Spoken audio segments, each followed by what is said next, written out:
one nation, under God, indivisible, with liberty and justice for all. I salute the flag of the state of New Mexico, the symbol of perfect friendship among united cultures. I bubbled the last. Yeah. Roll call to order at 5:32 p.m. Is that top everything? Roll call, please. Emily Hunt Daly, here. Robert Hayes. Here. Richard Jones. Brother. Ron Ortiz. Here. Dr. Garashambo. Yes, here. There's a quorum. Adoption of the agenda. Are there any changes to the agenda? If so, what? There are no changes, and I'm standing in the stead of Mr. Perez, who's convalescing, and superintendent recommends adoption of the agenda as presented. Is there a motion? I make a motion to approve. Motion made by Richard Jones. Is there a second? I'll second. Second by Ron Ortiz to approve the agenda as presented. Roll call. Emily Hunt Daly. Yes. Robert Hayes. Yes. Richard Jones. Aye. Ron Ortiz. Yes. Dr. Garashambo. Yes, motion carries. 3, adoption of minutes. Mr. President, the superintendent also recommends adoption of the minutes as presented in the packet. Is there a motion? So moved by Emily Hunt Daly. Is there a second? Second by Bob Hayes to approve the minutes as presented. Roll call. Emily Hunt Daly. Yes. Robert Hayes. Yes. Richard Jones. Aye. Ron Ortiz. Yes. Dr. Garashambo. Yes, motion carries. Recognitions. Mr. President, there are two recognitions tonight that I'm going to ask Ms. Sanchez to introduce. Mr. President, members of the board, the first is for Science Fair. The second weekend, correct? In April, some of our students from the region went to the state science fair. And so I'm gonna pass this out really quick, and I'm gonna ask those of you that are here for Science Fair, if you can come up to the podium, please.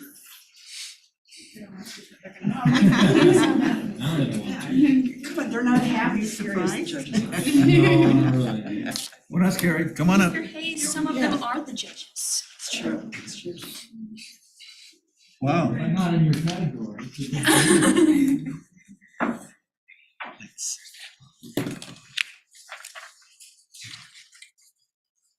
So the first thing is in your packet that I just gave you is just a couple of pictures. So the one on the bottom is the picture that they got to take in the new activity buses.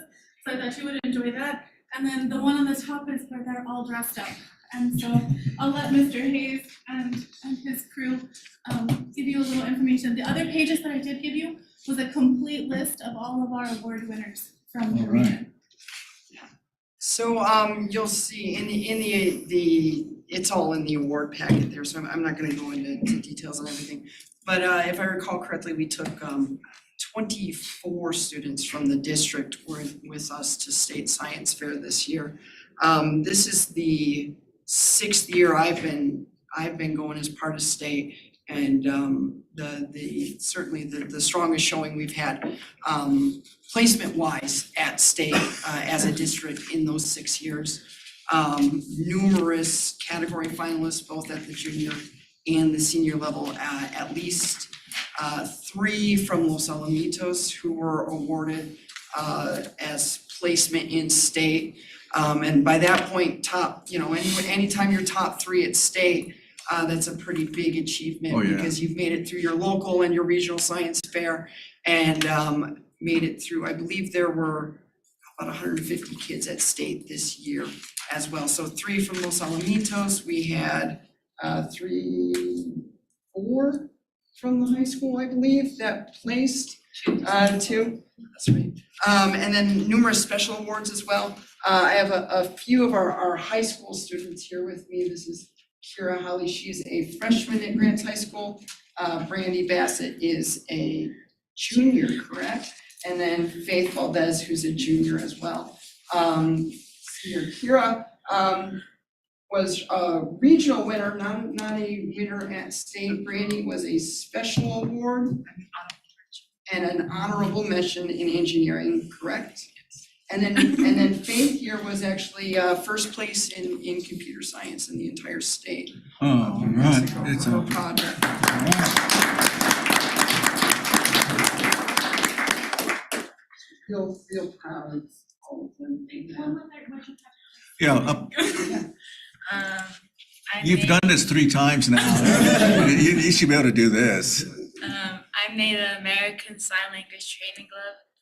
So basically, it's what my glove does. And you put it on, Uh-huh. and then my code will tell you what to do. And if you get it right, it'll tell you if you got it right or wrong.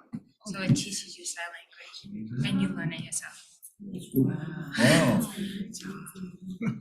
Amazing. Next. Brandy, what was your? Oh, Oh, me? my project was in the physics category, and it was about blood splatter. The purpose of my project was to be able to determine the height of an individual who left blood splatter wounds. So there was a lot of math involved in it as well.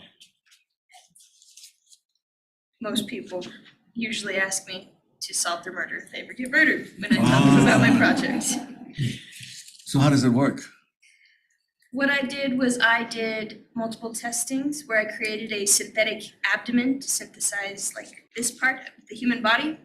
And I stabbed it multiple times, collected all the data from the blood splatter of those stabbings, and then used a mathematical equation in order to determine the height of the individual. I used the distance from the most number of droplets that was left to the bottom of the ladder, which was what my synthetic abdomen was sitting on. And then I determined the approximate hypotenuse for the 2 different heights that I was doing the testings for. And then I used body ratios, which is height to femur, which is 1:4. And I ended up with an equation, height of the individual is equal to 8/5 times the height of the abdomen. And I can determine the height of the abdomen with the synthesized hypotenuse I got, which was 99.45 centimeters. Did you all get that? Hypotenuse. As soon as I heard hypotenuse, I knew I was in trouble. But that is amazing, to be able to describe what you're doing, all of you, that's just phenomenal. Tell me your project. So basically my project was I took a broken gaming system and turned it into a different fully functional gaming system. Gaming system. Yeah. Come on, Dr. Day. Like a Game Boy. PlayStation, Nintendo, Xbox. Those kind of games. Actually one made earlier than that. It was I took a broken Nintendo DS Lite and turned it into a Game Boy Macro. I was just trying to explain it to you. I was getting to GME and that was it. That's amazing. All of you, just phenomenal. Mr. President, the district has budgeted $10,000 in its budget for next year to help incentivize science fair for next year.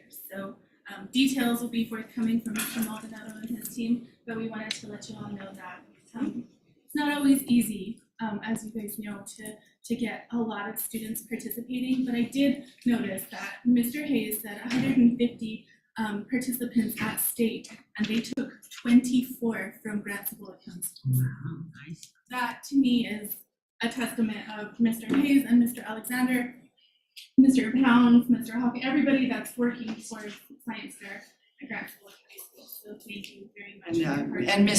Miss Habiger at Los Ms. Alamitos as Gallagher at well Los Alamitos, was vital Ms. in Boca Costa, getting those Mr. kids Boca going. Costa, Ms. Maldonado at Laguna Acoma High School. Yes. They put a lot, Ms. Mary Savacek, a retired teacher, they all put a lot of time and effort into these students and their projects. Is Mary still involved with it yet? She's still involved. She's still there with us, every local and regional. Since when? Since like, Since a long time. yeah. My son- And Shelby also? Yes, him and I still work really closely together as well.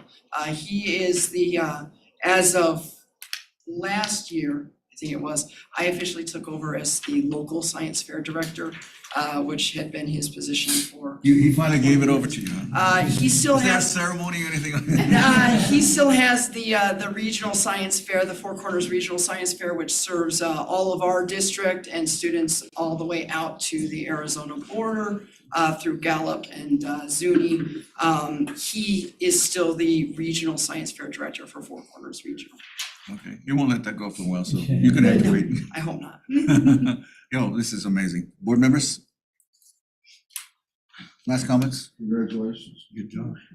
And I think we get a glimpse of the career field you've chosen for yourself. Yeah, it sounds like forensic something or another. Yeah, FBI or something like that. It's great. I'll see you next year. And then the final thing on there, Raina, and I'm not totally sure exactly how this goes because Shelley's normally here for me. But we will also let's see here, not this weekend, but in 2 weeks. May 11th is the International Science and Engineering Fair. That's ICEF, the Regeneron ICEF. This year it is in Dallas. And Alexia Munson was the top project named at the Four Corners Regional Science Fair, and will be going to present her work on using insects as a viable food source. She'll be presenting her work in Dallas in 2 weeks, and then Brandy, as our runner-up, she'll be traveling with us as well as the alternate to ISEF. She gets to observe, and they'll have she won't be presenting her project there, but she'll be doing some community outreach stuff while she's there in Dallas. Amazing. Well, good luck, best of, great experience for you, for the schools, for grants. Phenomenal. Let us know how long. Oh, absolutely. Absolutely. That's right. Is that it, Rena? That's all I have for this recognition. Thanks a lot, guys.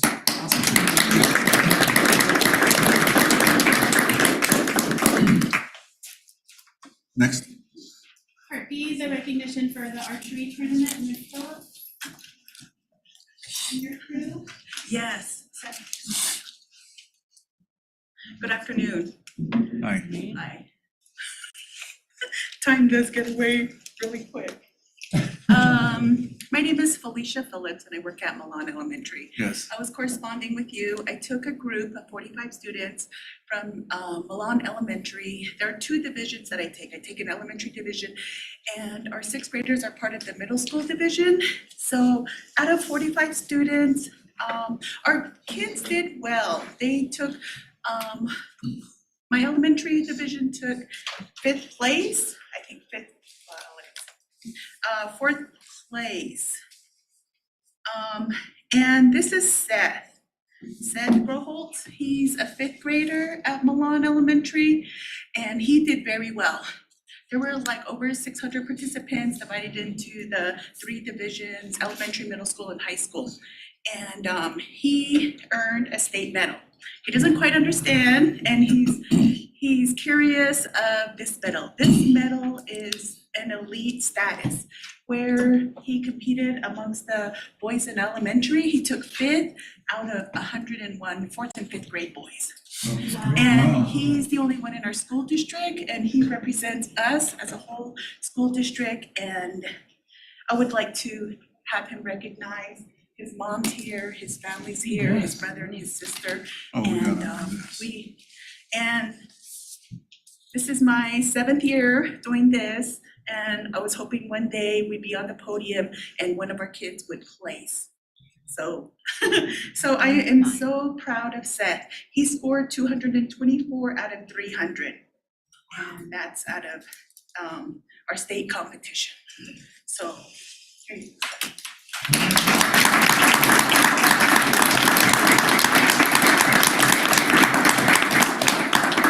And you can tell them a little about yourself.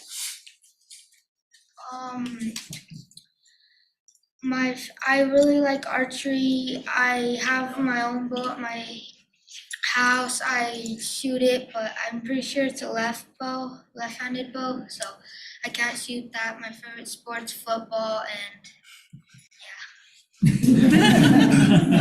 What are your parents' name? My mom's name is Fawn Gordon. My sister's name is Keely Smith, and my brother's name is Aiden Growers. Fantastic, yeah, amazing.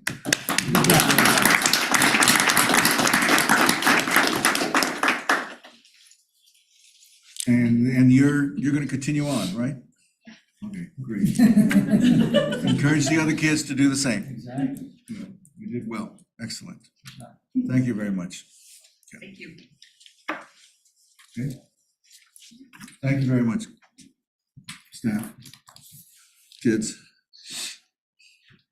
Mr. Maldonado, Yes, Mr. President, there are no citizens to address the board. presentations? Yes, Mr. President, we have 3 presentations. The very first one is with the school presentation. For Early College High School, we have Ms. Laura Coles, who is the principal, and her staff. Can I invite them to come up? My staff is my students. My staff is really, well, I want to say hello, good evening, board president, board members, central office. My staff is at the site right now interviewing our freshmen for next year. Really? So, and these are 2 students, after I get done presenting data, they want to talk to you about early college. I want you to get the senior feel of it and a freshman feel of it. So. Can you do it for me? Can I just say next?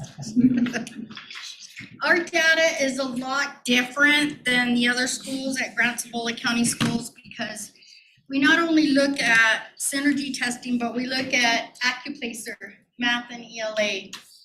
Our 9th grade, 7 out of 15 has passed both tests. You've got to pass both tests to take college classes at it, New Mexico State.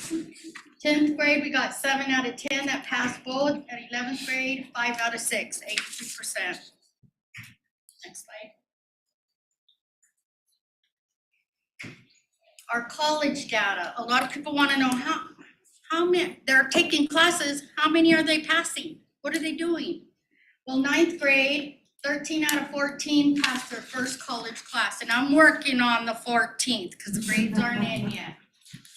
10th grade, 24 out of 27, 89%. Our 11th grade, 39 out of 48, 81%. At 12th grade, they took 123 classes, and 142, they passed, 87%. Next slide. What are we doing to make sure they're successful? Right now, we have 2 study skills classes. We have certified teacher tutoring. 2 classes are enrichment and AccuPlacer because we got to make sure they pass these exams so they can take college classes, full college classes, their junior and senior year. Students report weekly grades to me and the secretary and the advisement teacher. Weekly, we call them in. We don't just say, hey, Brad, what do you got in social studies or what did you get in history? We're like, open it up. Let's look at your canvas. Let's see what's going on. Students with D's and F's are always required to be present at the school. And they're also referred to NMSU for specialized tutoring by the subject. Next. Now, when we look at Synergy data, we're a little different because our English, well, our algebra is a full year long, but our English is broken up to where they do English 1 the first semester, sophomore English the second semester. So I'm going to be working with Ms. Sanchez this summer to tweak some of the testing, the Synergy testing to match how we teach at early college. Algebra 1. We had 54% nearing proficient, but by quarter 2, we had them up to 100% proficiency. Quarter 3, they dropped on us, 79%. So we're working on it. We're gonna get it back up there for quarter 4.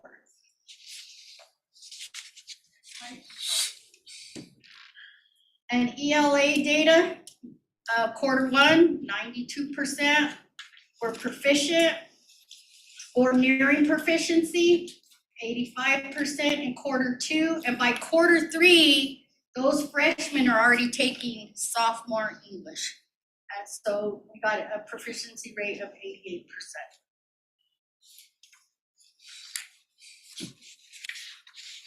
Now I'm going to present to you Brad Lewis. He's a senior, and he's going to talk to you about what it's like to be a senior at early college. Good evening, everyone. I know I was just used as an example for the problem child. But I guarantee you, I made honor roll. And I would like, as during my presentation, there's gonna be a lot of, there's so many issues that I just wanted to address. And as far as playing the blame game, there is none, because we all tried. The students tried, our staff has tried, and I'm sure you guys try nonstop just for improving our future. And so with that being said, let me start. Of course, I already said, my name is Brad Lewis, and I am from the Pueblo of Acoma. I am a senior at ECHS, and I'm one of the first 10 graduating from ECHS. Additionally, I am the ECHS first graduate student from the Pueblo of Acoma. And to share a little bit more, I was the last accepted student to attend ECHS when the doors first opened. So I consider myself very lucky and fortunate. And I started ECHS with several of my peers from Acoma Pueblo, and today I'm the only one graduating from Acoma. For the most part, I have had a great experience at ECHS. ECHS is a close-knit student school where solid and cohesive relationships and friendships have been based and built upon. ECHS staff, including the educators and administrative staff, has always had the best interests of the students in mind. And together, we have learned to make the most out of what little resources we have. Attending ECHS, I was allowed for me to grow as a student athlete, a leader, and personally a man. My peers and myself have had to learn to be independent, self-disciplined, and adaptable. We've had to learn to be our own advocates navigating student college life, while the expectations of ECHS is that students should be more mature and ready for this environment. It still took some getting used to, especially during a pandemic. Some challenges I've experienced at ECHS include the lack of coordination, the effort and communication with the school and NMSU. Initially gaining access to college textbooks, laptops were delayed. In the beginning, not having a guidance counselor that could have guided us was not in place. So we had to learn alongside our teachers who served as our guidance counselors. But this wasn't also a bad thing. We've gained to learn, we've built greater relationships with the staff and as well as our teachers. And we've all become very close. There was also the constant change in leadership at ECHS, which became with different principals having different goals and objectives, different requirements changing all the time. It became somewhat stressful. Also, initially obtaining simple support from the county, including better classroom equipment, supplies, meals, and overall support were ongoing challenges. This would include ECHS students not having access to driver's education, which is offered in other high school levels. For me, this was a setback for ECHS students. ECHS students need to drive, and therefore they need driver's education. So we could fulfill the requirements of obtaining a driver's license. Most of our classes are in the evening at NMSU. So having to rely on transportation from family members for those of us who live in rural areas was difficult. This is one of the reasons why my fellow peers from Pueblo of Acoma as well as Laguna had to make some tough decisions, like dropping out. The pandemic has also played a huge role in the initial challenges at ECHS. While regular high school students were challenged with navigating high school life during the pandemic, my ECHS peers and myself were trying to navigate two systems, ECHS and NMSU. So it was very frustrating. There was also one contributing factor for both. Me and my peers were also not able to obtain their college degrees for which we had intended to do. ECHS has also so much potential for our local students and can be the center for excellence. It has the right support, and in place, it will be the best. NMSU and other stakeholders, our teachers have truly vested interest in the students, but we need more support. I would like to acknowledge the staff, Ms. Coles, for taking in her new role, walking into the unknown with her sleeves rolled up. Also our educators, Ms. Vigil and Mr. Davidson and others, I would like to thank for their support and guidance. Ms. Jeremiah also deserves recognition for she has been there since day one. ECHS, the people that I have mentioned deserve all the credit for ECHS and their success for the first graduating class of 2023. Thank you, and if you have any questions, feel free to ask. Good job.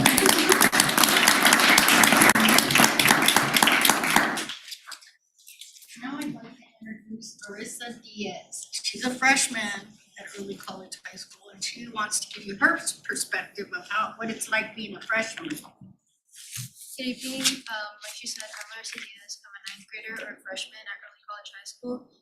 And so they were more experienced. It was their fourth year running the school when I went. So obviously I didn't go through as much as probably Brad went through, but I'll just tell you my experience. So we are on an accelerated path from the get-go. We got all of the help we needed though. It's kind of hard to keep up with, but we keep up with it. And the staff, they helped us the whole way. They don't have a lot to work with, but they work with it. And they are some of the hardest working people that I've ever met, I will tell you. Like, they work so hard. It's just such a small school, and they probably have so much on them. There's probably so many people looking at us, and also at the same time, not a lot of people recognize us. So they just work really hard. I want to acknowledge them. But anyways, they really help us, and they kind of hold our hands, but they don't. So they really help us, but at the same time, they teach us how to be responsible and to be more independent, because like college life, you are your best support system. You know what you need, you know what you can take, you get the help you need, and they'll help you if you are willing to help yourself first. And my first year, it was kind of scary because I didn't really know anyone, but the staff they are so nice, and the students, they're so great too. And we're all just so close. We're like one big family. We all help each other out, and we make sure that we're all gonna be okay. Like I said, I had a great year, and from what I've seen, the school has come such a long way. They've worked so hard. And what's nice is, the staff, they're open to more changes. Like, I'm sure they haven't figured every little thing out, and they're doing everything that they can to get us the help that we need. And as students, we have, a lot of privilege. We're very friendly with each other. We're all very close. And I only have good things to say about the school, and I don't really have that much more to say. So thank you so much for listening. That's all I have to say.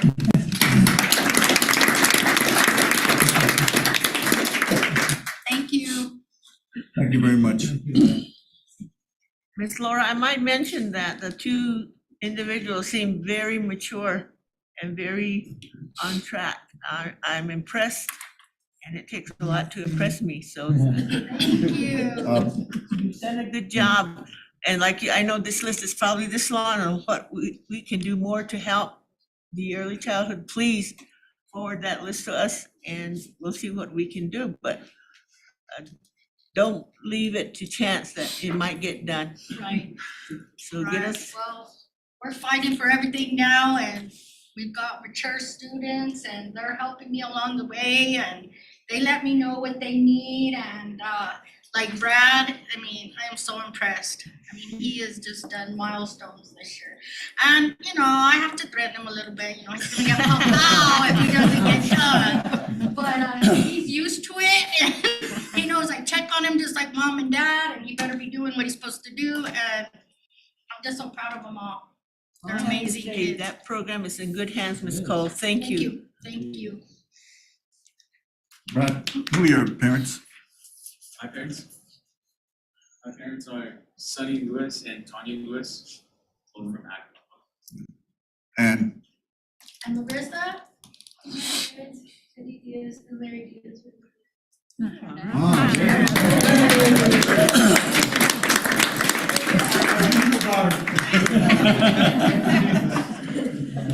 Yeah.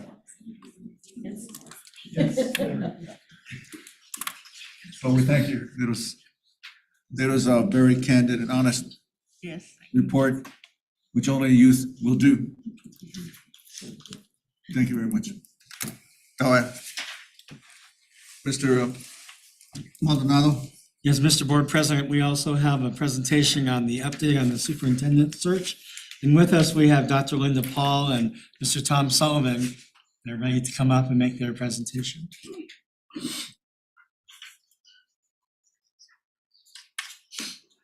Good evening, members of the board, staff, committee members, guests. Thank you again for letting us join you. Dr. Paul is well enough to be here tonight. I know. I got to drive a much nicer car than the truck that I've been coming out here in the last few weeks, but we do have an update for you, and we're looking forward to meeting you in executive session later to conduct a review of the applicants and hopefully narrow it down to a manageable group of finalists for interviews on the 23rd. Thank you. We had a significant number of requests for the applicant package and a quality group of those returned. I think we have 16 that met the requirements and we'll be looking at. Do you want to talk a little bit more about that, Dr. Paul? Sure, Mr. President, members of the board, members of the community and staff, thank you for letting us be here this evening. We sent out a total of 24 different application packets to potential candidates. We received 19 back out of the 24, which I think is huge. It's a great percentage. And of the 19, 3 of those applications did not meet your minimum standards. And we met a couple of months ago, you were clear about what you wanted as a minimum for the superintendent position. And so those 3 have been set aside because they don't meet your minimum qualifications, but the others do. And so you're gonna have a tough task this afternoon or this evening in executive session to narrow it down. But we will start our background checks after we know who the finalists are, then Mr. Sullivan and I will get to work doing that. We have been in touch with your advisory committee and we'll give you an update on that as well. There's 3 trainings set up next week for the advisory committee members. There's one on Tuesday night, one on Thursday night, and one on Thursday afternoon. And so 43 of the 58 community or advisory committee members have said, yes, I want to be part of it, and have signed up for one of those training sessions. They have to be part of that training session before they can join us for the interview on the 23rd. So they have 3 opportunities next week to do that. Mr. Sullivan and I will be here in person next Tuesday night, a week from tonight, to do the orientation or do the training. And then on Thursday, we'll have one in the afternoon, one in the evening. Mr. Sullivan will be here and I'll be remote. So that's kind of what's coming up in the next couple of weeks. We'll continue with background checks, and then the 23rd is the big day. May 23rd is the big day. I'd be happy to stand for questions. The only thing I would add is that the responses from the folks that you nominated to be your representatives on those advisory committees have been amazing. They've been so appreciative and just saying great things about the schools, and they're wanting to be involved the way you've asked them to. It's really been cool, it really has been. Thank you. Thank you. Mr. Maldonado. Yes, Mr. President, the next thing on the agenda is the presentation of the final budget review that will be coming up for an action item later. I will start with the large document that looks like this with the yellow top on it. It should be dated 5/1 on the upper left, where it's red, upper left, 5/1. If you don't have that, I will give you another one. I have a copy. You should all have that. Oh, I see. copy, right? Does anyone not have that copy? All right. So we went through the budget, last board meeting, quite extensively. We only made a couple of changes here once we went to the PED and we did some final calculations. You will see, I will point you to the first page, which is revenue. And our projected cash, which is line A, line A. If you recall, you may recall the last iteration of this had $15 million or so in projected cash. Once we did the final calculation, it came out to $13,938,000. That's the amount of cash moving forward into the new year as we started. And then, as you can see, the only other change we made was line M, like Mary, where we put in the revenue for the payment in lieu of taxes from the wind farm. That's at $312,500 in revenue. Thank you, Mr. Hayes, for pointing that out last time. And then you'll see again that we recalculated our line N, our state equalization guarantee, comes out to $46,476, slightly higher than what I presented to you last time. And then we also put in our impact aid projection of 2.1 million. So this did not include the 1920 suit that we just got. I would tell you that last week we just got the payment from 1920, the one that had been in litigation with the U.S. Department of Education, and we got just over $1.9 million. I'm very happy about that because that's going to come in handy when I talk to you about the building projects that come up when we're going to have to need some more cash. So all in all, I'd point you to the green down there at the bottom, $64 million in revenue from the operations. Food service revenue, 4.9 million. We just got our allocation for the transportation, 1.3 million. It's up by $225,000, thankfully, for the transportation department.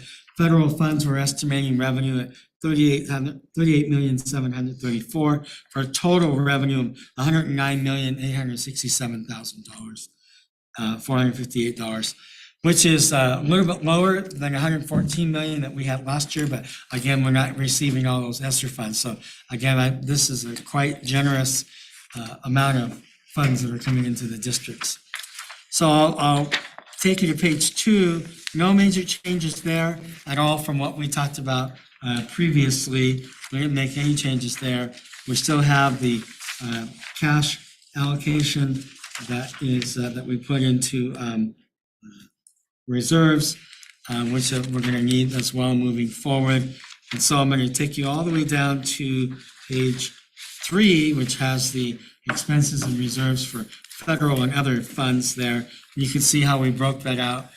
We were very conservative because we don't have all of those applications in, and we don't have the allocations back. So we used this year's allocations just to make sure that we were not overestimating. If we get more money, then we can do a budget adjustment request and adjust the budget as we go throughout the year. But I'm very confident that these numbers will be very similar to what we've already, what we're estimating. So I don't anticipate any major changes. And then on the last page, you can see how we balance the budget there with the expenses as well as the revenue. So our difference is 0. So this is the budget that we presented, the operations budget that we loaded into the OBMS, the online budget management system with the PED. We were on time. We got approval from our budget analyst. A few other changes we have some documents we have to upload as well. But this is the budget that I'm presenting to you for final approval.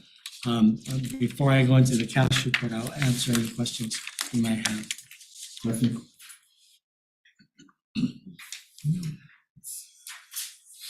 Pretty extensive. We had gone over this the last time, so there's just minor changes, and I understand what you're trying to do. All right, thank you.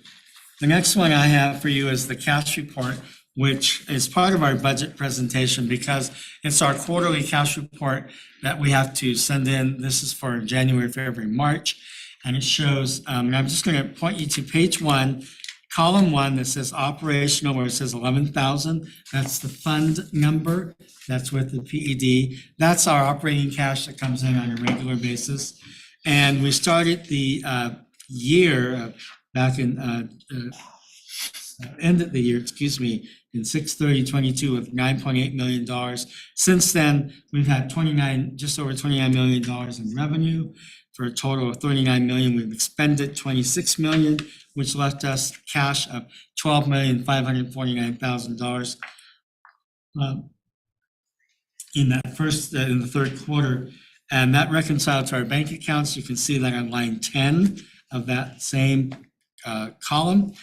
However, as I presented before, we're covering for federal funds that we have to then submit for reimbursement, the RFR process.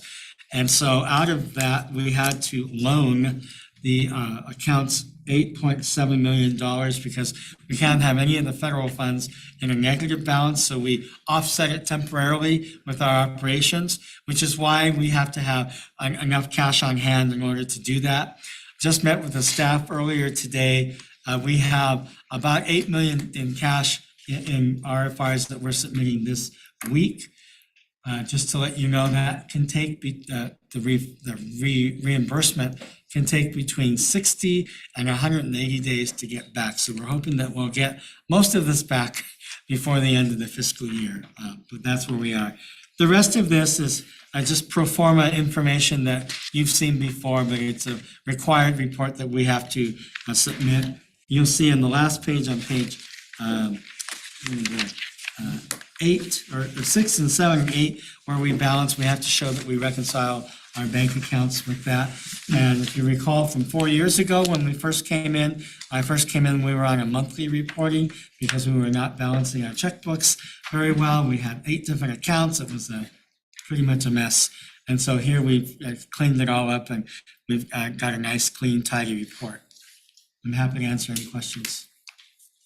Mr. Maldonado, so are you confident you're gonna get hopefully a compromise majority of the 8.7 million between now and June 30th? Yes. And if we don't, we have enough to carry over. So I will tell you that the upcoming cash needs, based on, remember I talked to you about the Blue Water Elementary School coming in at 18 million, or just over almost 18 million versus $8 million, which we projected. Our share has gone from $2.6 million to just over $5.4 million and change, which is now putting an extra sort of pressure on our cash, which is why I was very thankful we received that 1.9 million in impact aid. We have some money that the PSFA allocated for other things, is 1.7 million that we can use as well to sort of piece together all the cash that's needed. We also have an obligation to fund our share of the Mesa View Elementary School, which the total price we're anticipating going from 27 million to just over 54 million or so, which the PSFA and the PSCOC has recognized that that's no fault of our own, and they're ready to ante up that money. However, we also have to ante up our share with that. So it's putting sort of pressure on the amount of the money that we have available for other projects that we want to go for. We are going to come on May 16th with our bond advisors to talk to you about a new bond issuance in the fall, which is another $10 million, which could fund projects like Mount Taylor Elementary, which is next on the list. Yeah, so that's just to let you know that what we're now working with Mr. Triplehorn and others to make sure that we have enough, number one, to cover the obligation that we told the community we were going to cover. And I'm very confident that we will be able to do that. But we also have to then watch what we're going to be doing moving forward with other safety concerns. We're looking for allocations from the state, which we have not yet received, that they promised in terms of other projects for safety and security. So I'm just going to throw out a number. I'm guessing that somewhere with that safety and security and the other allocations that we've talked to our legislators about, that we might have anticipated in the next year another allocation that's total altogether about $4 million is what I'm anticipating for other projects. Richard? I was just gonna ask, you mentioned that too a little bit, nice of you, what all capital projects do we have going? The state keeps, our part keeps getting greater and greater every year, which the whole package gets greater and greater every year. And are we saving what we need for when those capital projects come up? I'm sorry. Well, yeah, that's great questions, yes. Yeah, great question. We have several on the docket that we hope to get done. I'll refer to Mr. Triplehorn to kind of outline those. But our very first priority has been for the last 3 years, putting enough in cash reserves so that we can anticipate issues like this that come up, that we can then use that. If you recall, last year we put in $5 million in cash reserves and then another $7 million in unrestricted funds that we could pull over, which is what we did to get to the $13,900,000 in cash moving forward. So moving forward, we have enough cash in our bond program to cover the current obligations. And if you remember that we invested $11 million in Morton Capital, and last time I reported to you in 2 months and 10 days, we had received $78,000. Well, in April, we received another $39,000 in interest through that, and we anticipate $424,000. So that's really going to help us meet those obligations, and I think that we have a very prudent strategy moving forward to ensure that we have enough cash for the current obligations that we are saying that you have already approved, right? That's the most important part of it. We have other projects that we are looking at that we have not yet brought to the board or to the finance committee for consideration or approval. And I guess what I was getting with that is, at some point, we'll have to prioritize all of our upcoming. I mean, the worst thing we can do is spend money on this and not be able to meet our obligation on, a new elementary school, that makes it be work. Yeah. So at some point, we'll have to prioritize what we go forward. Yeah, and I anticipate, I don't know, but I anticipate that once we have a new superintendent on board, that we were involved, that person in that decision-making hierarchy process that we would then bring to the finance committee. Mr. Triplehorn, did you have anything else you wanted to add? Yeah, so some of the other capital projects that we're currently working on, mainly in the design phase, is the IT building and the operations center. So we're just designing those buildings at this point. We've already invested that money. You guys, you all have approved those POs to be issued. But as the state of construction just keeps increasing, the original budgets that we had anticipated to use to build those buildings, we're probably not even gonna have enough money to build those buildings right now with what we had budgeted for those buildings. That's what The reality. And so, I'm anticipating Mesa View, we're gonna put it out to bid here pretty soon in the next month or so. Like Mr. Maldonado said, it's gonna be around $55 million. It could be upwards of $60 million. School in Gallup just cost $975 a square foot to build, and it's a similar size building, okay? So if it's $55 million, we're on the hook for $13 million. And that wipes out our bond that we currently have in place, plus part of the next bond, and then we have to. Been voted on yet. And then the next one bond that hasn't been voted on yet, and then that leaves us with a shortfall for Mesa View when we get, or Mount Taylor when we get to building that one, because it's a similar size school to Mesa View. So that one, 2 years from now, after we design it, could be 100 million. I don't know. I will say this, that it sounds bleak, and it's challenging, I will say. But that doesn't mean that we stop on some projects. For example, the teacher housing. We have an opportunity to go to the NMFA for $2 million in a loan from teacher housing, and we have the capacity to pay that back over the several years without going into the bond, any bond obligations.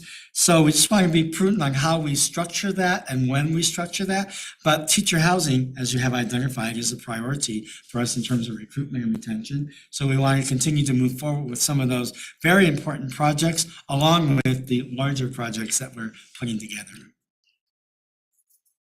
But it is a challenge. Any other comments?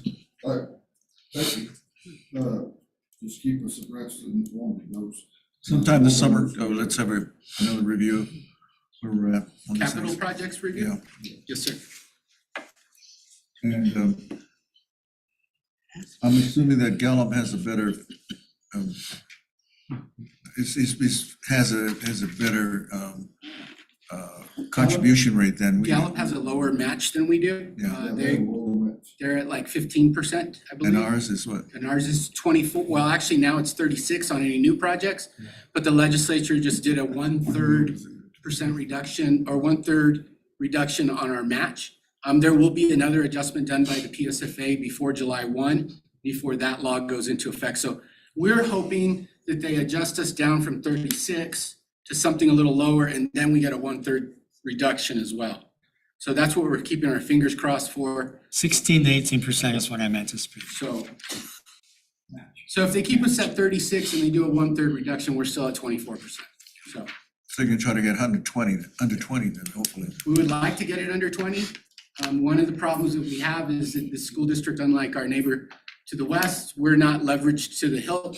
They're at 97% of their bonding capacity.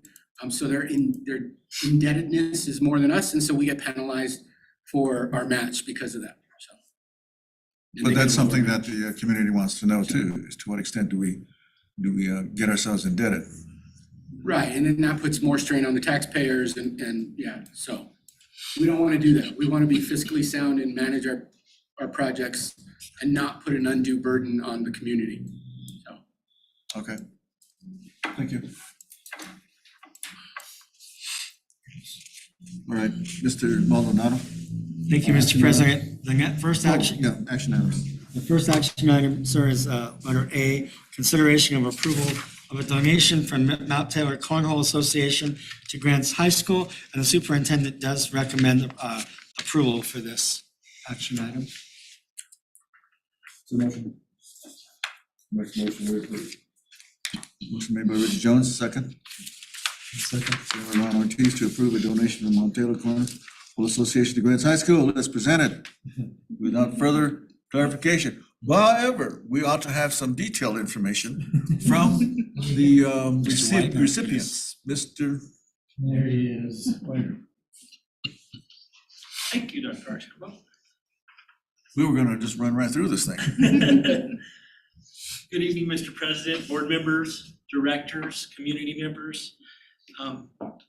It is my honor to ask for approval for this donation. The Mount Taylor Cornhole Association held a fundraiser for us in March. And I do have a statement from Mr. Tony Canava. And so I'll read that now. Good evening, my name is Tony Canava. This donation is from Mount Taylor Cornhole Club for the Grants High School Scholarship Night. We are a local cornhole club that likes hosting different fundraisers for various causes in our community. We had our fundraiser to give back to the youth. I know for me personally, past scholarship nights have been very special to both of my children. They were both awarded scholarships their senior year during that scholarship night, and both were able to continue their education with the help of the generosity of these scholarships. Grants High School Scholarship Night is a great service that Grants High School provides for students. And we felt as a club, being able to put on this fundraiser, we are doing a little part in helping these great students. I would like to also invite you all to come to our scholarship night. It is tomorrow night. It's at 6 p.m. in the original Port of the Pirates gymnasium. We'll be having a meal, and will be presenting seniors with over $160,000 worth of local scholarships. Nice. Tomorrow night? Thank you guys for considering this, approving this. Thank you very much. Tell them. We appreciate it all. Motion? We already had We already did the. that. Roll call. Roll call vote. I was looking at the wrong line. Emily Hunt Daly. Yes. Robert Hayes. Yes. Richard Jones. Aye. Ron Ortiz. Yes. Dr. Guyer Shambo. Yes. Motion carries. Mr. President, we have the consideration of approval of the 22-23-24 budget for the district, and the superintendent does recommend approval of this budget action item as well. Is there a motion? Make a motion, we approve the budget. Motion made by Richard Jones, seconded by Ron Ortiz, approve the 2023-2024 budget as presented.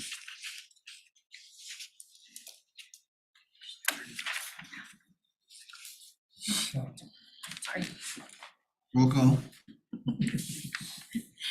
You're slowing things down. I know. Emily Hunt Daly. Yes. Robert Hayes. Yes. Richard Jones. Aye. Ron Ortiz. Yes. Dr. Guyer Shambo. Yes, motion carries. Congratulations, Mr. Maldonado, we got it going. Thank you. Get some money.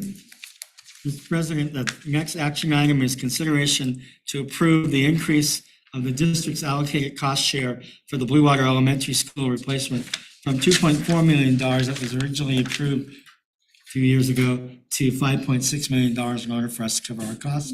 And the superintendent does recommend approving of this action item. Mr. President. Just one question. Do we anticipate this growing any further? Not significantly. The amount that the PSFA has given us was $5.4 million.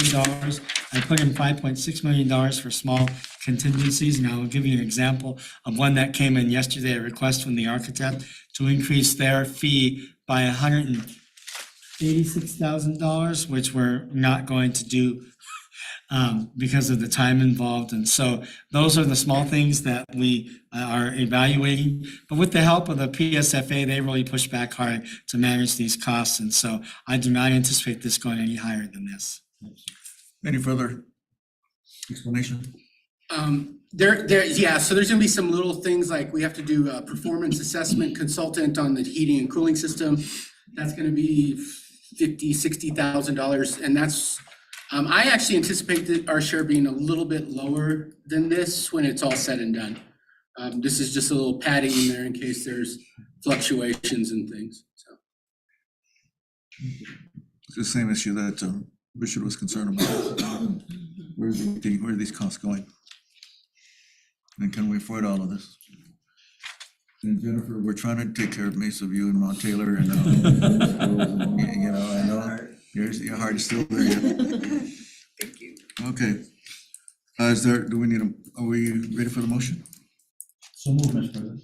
So moved by Robert Hayes. Second. Is there a second? Seconded by Emily Hunt Daly to approve the increase of the district's allocated cost share for the Blue Water Elementary sewer replacement from 2.4 to 5.6. Am I correct?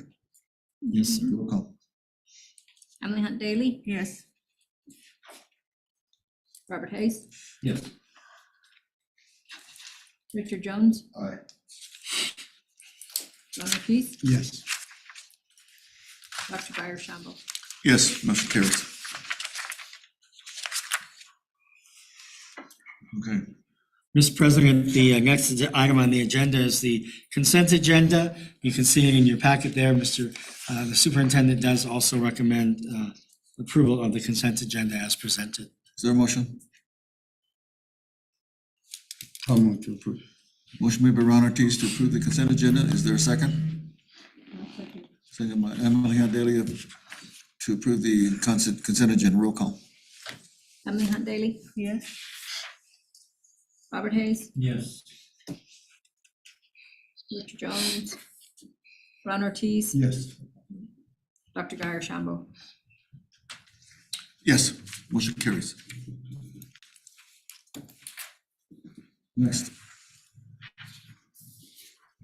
Executive session, we're there. Yes, sir. Okay. We're now gonna go into an executive session and I will read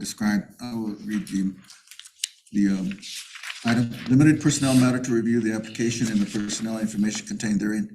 The section 1015-1H2 of the Open Meetings Act. No decisions will be made other than the names of the finalists. Is there a motion to that effect? So moved. Is there a second? Second. Good, motion was made by Bob Hayes and seconded by Ron Ortiz to go into executive session at this point. Roll call? Emily Hunt Daly, Yes. Robert Hayes, Yes. Richard Jones, Ron Ortiz, Yes. Dr. Guyer Shambo. Yes. Motion carries. We're now in executive session. Those of you wanna go back to eat or something, come on back later on if you so desire. Be a long night, it sounds like. Take a break, so I can get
Make it much. Even those screens, these screens are so big, still hard to see.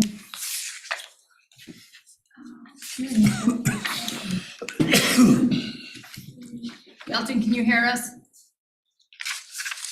Yes, I can. That's how we do it. Ready? Motion to go back into open session? Is there a motion to go back into open session? Make a motion to go back into Is there- open session. Is there a second? Who seconded? I did. Emily Daly seconded. Roll call. Emily Hunt Daly, Yes. Robert Hayes, Yes. Richard Jones, Aye. Ron Ortiz, Yes. Dr. Gershon. Yes, motion carries. The executive session discussed no other matters except that which we stated, which is limited personnel matters to review the application and the personnel information contained therein on section 1015-1H2 of the Open Meetings Act. No decisions were made other than the names of the finalists. Action items. A. Seeing none, no action on A. No, read the action. Read it, it's on the agenda, read it. Consideration of approval of the Superintendent Search Advisory Committee. And ask for a motion. Motion? So moved. No. No, Oh, she did it. Now ask for a second. no, they don't second it. Exactly. Is there a second? There's no second. The motion did not pass. No. The motion No did not, action taken. no action taken. There you go. No action taken. She already wrote it anyway, the right way.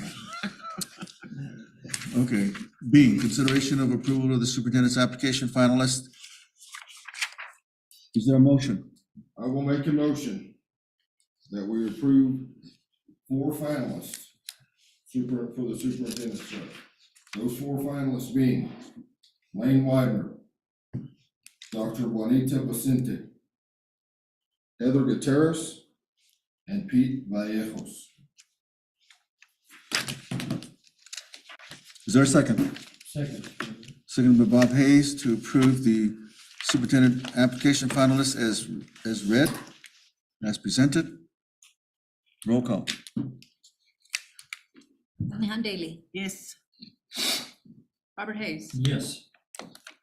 Richard Jones, Aye. Ron Ortiz, Yes. Dr. Gershon. Yes.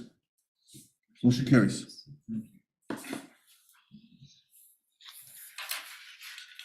Announcements. Mr. President, is the school calendar on our website yet? Yes. Someone asked me today, I said I could have swore it was, so I will let Yes. them know that it's there. Yeah, it was, because I printed. If it's, Copy.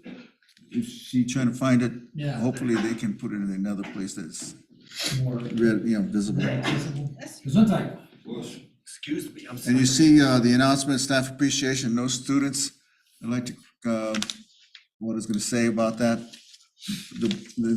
During that time, there's, fun and festivities going on. We identify and express appreciation for those who are retiring and so forth. But then at the end, we have a giveaway sort of a thing. We have, all kinds of gifts. Sure.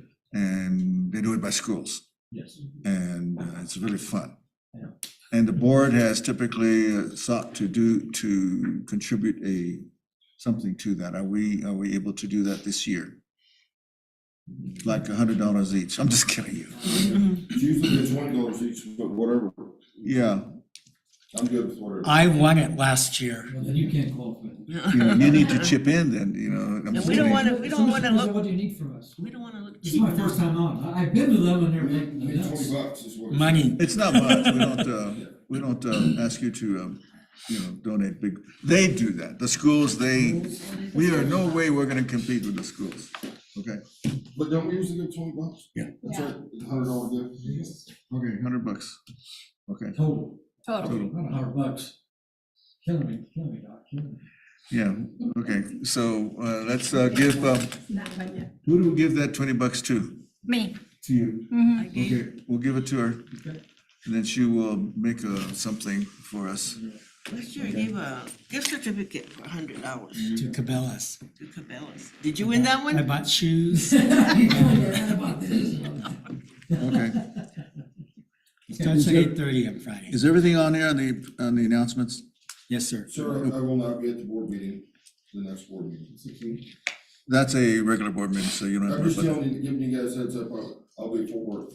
that. That's the one I was talking about. Yeah, I'm not gonna be there either. Yeah. I'm just kidding you. Come on, I need to. Cause I really wanted to go. My nephew wanted to go there. I said, well, It's about a $220 flight, come on. yeah, it's not bad. I'll get you ticket. Is this shirt? Is this? I'll think about it. No, I can't. I have to be at the darn meeting. I knew that was gonna happen. I'll need to have. Would you come all the way over here, please, so we can,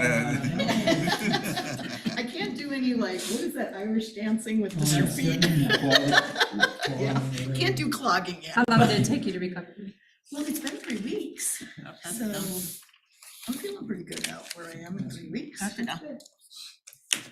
Thank you all. You did really good work tonight, really good work. I'm excited about what's coming and I think it's just been a pleasure.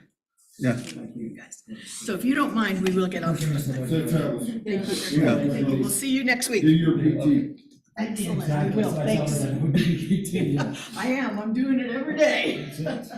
No matter how hard it hurts. did you have any surgery yourself? Or you got a good, healthy body? Perfect already. I need no more See what I repairs. have to work with. We'll see you soon, folks. Have a good one. Future agenda items, Good night. adjournment, motion. One last thing, do we need to cast and storm the meeting on the 24th? Oh, wait a minute, I'm back. come back, Tom, I forgot about that. I need to, We have just one simple question before you're out. Should we cast and storm the meeting on the 24th? No. You think you're gonna be able to get? we have to have all the 72 input hours. on the 23rd to us for that final decision and make a good decision? I'm gonna say yes. Okay. And I'm gonna say that based on the work you just did this evening. Okay. Well, I'm serious. I think that you guys were so well prepared and reached agreement among yourselves. It tells me that you're a cohesive board.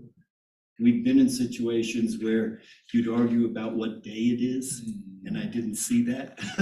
well, I'm prepared, I like my candidates. Me too. Good. And so that means that when it filters through, I want to be able to give ourselves an opportunity to weigh them and deliberate and to discuss. So what I'm saying to you is that I have, this is such an important task that I'm not prepared to just to whiz right through it and. Oh, no, I didn't mean to suggest that, but I'm also of the opinion that you guys are professional enough not to beat a dead horse either. That's what I'm getting at. So we're available. If you want to meet the next Well- morning or the next evening, we can do that. I mean, Run back the whole day for us, give us how it's gonna play out for the 23rd. Okay, I will. I can design it. I mean, right now. Well, Andy Sanchez can help you write the executive session language to keep it open so that you adjourn, then you reconvene the next morning if necessary. If not, you complete all the work that evening and you've hired a new I superintendent. believe he was asking how the day of the 23rd goes. Yes, I need to know whether or not we can actually, That's easy. Yeah. Give me your webcam. May I? Absolutely. All right. It takes. Marker? Do you have a marker? You want a large marker? I got one. So Who gave me $100 bill? I did it. That's all I had to. That's my donation. That's yours? Mhm. Okay. One large marker. I never have she will not give me. I don't want us to look cheap. That's why I gave 20 bucks. 100. Everybody's gonna say, they only gave. Hey, I'll give you 100. Your wife She's doesn't, gonna give you $100. There you go. If he's giving you 100. my wife does, she gave me $10. Give my granddaughter 50, so you're getting 100. Whatever you can donate, let's put it that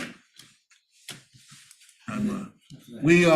We like to show our appreciation for our staff, so we have this appreciation It's on Friday. this weekend. You know what I saw in the district that was cool? Boards are entitled to per diem for meetings, right? Yeah. A big old $95 a meeting, something like that. Yeah. I saw a board that they forwent that, and instead they put it into a pot for scholarship money for graduating students at the end of the year. Okay, This is roughly what it could look like. If we start at 8:30 in the morning, then we'll see candidate 1 at 8:30. And then to 9:30, and then 15 minutes, you know, if people need to use the restroom or whatever, we'll do from 9:45, we'd see candidate 2. And then 9:45 to 10:45, another 15-minute break. 11 would be your third candidate. We'll stop for lunch at noon, and then we'll have a 30-minute lunch, or we could make this 1 It's o'clock. gonna be longer than that even. because we're gonna be busing. That's true. Okay, so let's make this 1 o'clock. So Let's not get this tied down too closely. Right. This is just to give you an idea. Yeah. that's okay, it can even gives you be, the gist of it. so, Right. board members, what do you think? That's fine. Fine with me. I don't think we'll need it that And next let me week. just I'm just add wondering, we something got to enough that. time for that same day? Oh, yeah. Oh, yeah, Now Okay. that it's 4. Yeah, and that's what I say. what you guys got going, I don't know why we can't come in at 4 and start. Take a Or break. 3, or- Yeah, I say, So- well, how long will it take you to collate what you need to give to us? I will start doing that as soon as the first interview is over. so give us what you think would be a good time for you to get it back to us. Okay, so if we do the same day, 12:45 to 1:45 to, 3 o'clock comfortable. Now, remember, your committees are also in a rotation like this in Right. adjacent rooms. There's another room where each of the candidates are responding to a writing prompt. And after everybody's heard the candidates interviewed, what Linda's talking about is getting you their feedback, and then you're gonna have your quiet time to go over all of that. Now, you look at how much time is left at the end of the day, I think that's the answer to your question. I believe you'll have ample time Well, to deliberate among yourselves. I want to be able to deliberate by myself. I need to look at Oh, sure. all of the results of each one of those four groups to process that and then be able to discuss it. So I need to know how we're gonna do that. But don't we meet with the candidates? Yes. Yeah, we're wondering, You're meeting with them in this kind of a rotation. Don't get locked into those times necessarily yet, because we're still gonna play with those. okay, well, that's fine. I'm just saying that, LCB, LCC, Right. LCD. and Correct. see, We'll see B, C, D, and A. yeah, Right. that's our schedule too, essentially. Yes. What I'm saying is that I wanna see the feedback of the other, Right. Right, so the committees. last of your advisory committee will be done at 1:45. Okay. So the first one will be done way up here. So I can be doing that in that 15-minute break. I can be compiling. I won't go to lunch with you. I'll just stay here and finish compiling. I can compile all that in an hour. Well, all I'm saying, board members, is that when we receive it, I want to have some quiet time to look at it. I don't want to begin to And- discuss And the we are results not, of all those 3 other committees. we are not pressuring you. If you want to come back the next day, take it home, sleep on it, we can send you home at the end of the day with all the feedback, with the writing samples, with all of those data. You're welcome to take them home, sleep on it, read them, come back the next morning fresh, and then go into executive session and make the decision. And that would be another I'm board just meeting. saying, what do you think? What are your Mr. ideas? President, I would rather come in later on that day. I believe that the work we've just done proves that we can dissect and understand those 4, collate all the things that are there and come to a simple, because we're gonna make the final decision, so we will be able to do that. Okay. All right, so one day. Okay. give us, you can refine the timelines, Of course. when we're gonna get it. And let her know, because then I'm gonna have to, get language for the executive session. Right. Yeah, and I didn't mean to imply that you certainly can't stretch it out. If you guys feel even after you've Well, it's- deliberated that you wanna come back. I think we're gonna that's do it one day. absolutely fine. Whatever it is, we're doing it one day. We'll just, Yeah, don't feel pressured at all. No, you'll get this to us and we'll have an hour, maybe an hour and a half, and then, like Dr. Guy says, he wants to sit and chat and do what he needs to do. We can even open the meeting and then. You do it during dinner. Yeah, we can open the meeting and then say, please proceed to do your deliberation. Give, and we'll convene or something like that. Unless you're going home for the night, I That's not wouldn't, happening. No, I wouldn't suggest breaking. I would suggest staying around, maybe even having dinner to finish up Well- that night if it's possible. I wouldn't. Open the session break up. at 4 o'clock and go home. review the for night. materials, and then deliberate, Yeah, there you go. and go through the process. See how far we of, get. making a decision that night. Okay. Yes. So if they need to, we could even bring you in dinner. couldn't we? And, We uh, didn't bring you in dinner. Yeah, steak, I want from. It's the only time I'm getting steak. You're getting Subway. You better save up your $10. If that's a pass-through on an invoice, I would have flown in. Well, I don't know if there's any pass-throughs like that. Take care. Yeah, appreciate it. Okay, adjournment. All right, everybody. So moved by Bob Hayes, Be well. seconded by Emily Hunt Daly to adjourn the meeting. Motion, roll call. Emily Hunt Daly, Yes. Robert Hayes, Yes. Steady Jones, myself. Ron Ortiz, Yes. Dr. Guy Shambo. Yes. Good night, Motion everyone. carries. Thank you. Adjourned. Yeah, take it easy. Thank you guys for coming. Yeah. Therapy.